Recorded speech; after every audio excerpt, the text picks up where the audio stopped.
Publisher Scroll Report Janet Mba-Afolabi joins me now on the news to take a look at stories that have made headlines and the reactions of Nigerians. Good to have you on the news here. As always, so much happening in Nigeria's public space. So much. At the same time. All at the same time. It's almost dizzying. Yes, indeed. But what do you say to these things? First off, let's even begin with the El Zakzaky leave, to go on medical care in India by the court, Federal High Court in Abuja. I think it's a very good development because the federal government had always said they don't have any hands in his detention, that it's the Kaduna court that is detaining him. So the Kaduna court has now come out to grant him bail to go on that medical leave. And instead of Iran, which he wanted to go with, the federal government was opposed to, he's now going to India. And the good thing is that officials of Nigerian government are also going to go with him. So they will be there. His doctor has certified that he's ill. The Nigerian part has also certified that he's not faking the illness, that is indeed very ill. Including his wife, Zinat, of course. But let's even consider what it is costing the Nigerian government to continue to hold El Zakzaky in detention in terms of the financial cost and the image that this, gives to the nation Nigeria. Because in terms of financial costs, do you have any concerns, as to what it's costing Nigeria?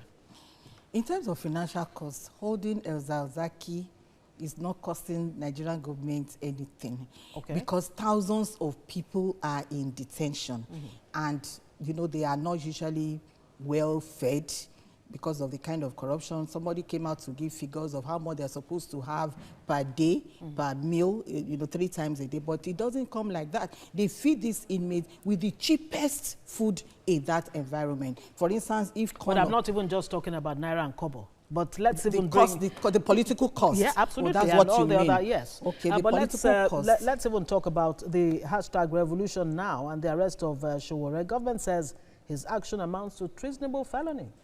Of course it is. That's what the Criminal Code, Section 41, is very clear on that. It talks about the act of intention, when you have the intention, not the action.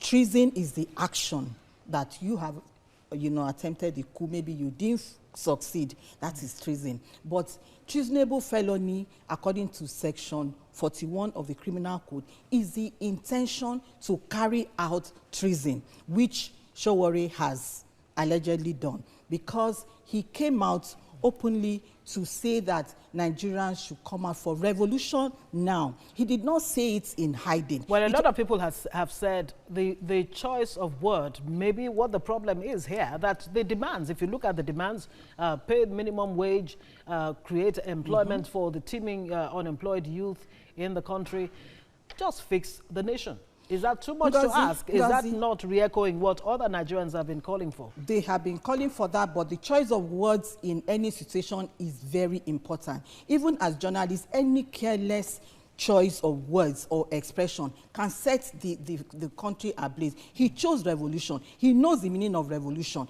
Revolution means taking power by fire, by force, seizure, coup, overthrow. Is he trying to get by revolution what he didn't get at the ballot? Perhaps because he chose. He's not an illiterate.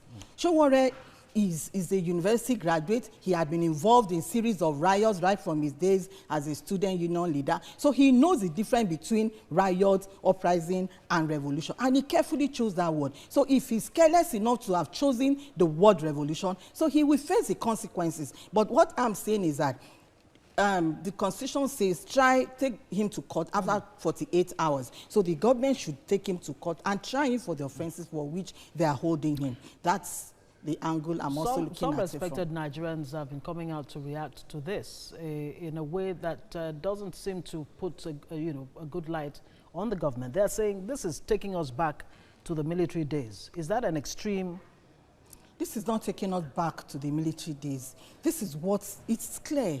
The Criminal Code from sections 40, 41, 42, 43. If you read it after this program, you see it's so clear. So if you understand the consequences, and then you decide to use the word revolution, and then you have a beret and you are calling on people, you are inciting people, you are going on a live TV program to tell people that they should come out and revolt, and then you threatened that by the next day or 2 days after, there will be no more DSS. That was a direct confrontation on DSS. And DSS cannot keep quiet and then look at him come and maybe overrun. You don't decimate somebody who is threatening revolution.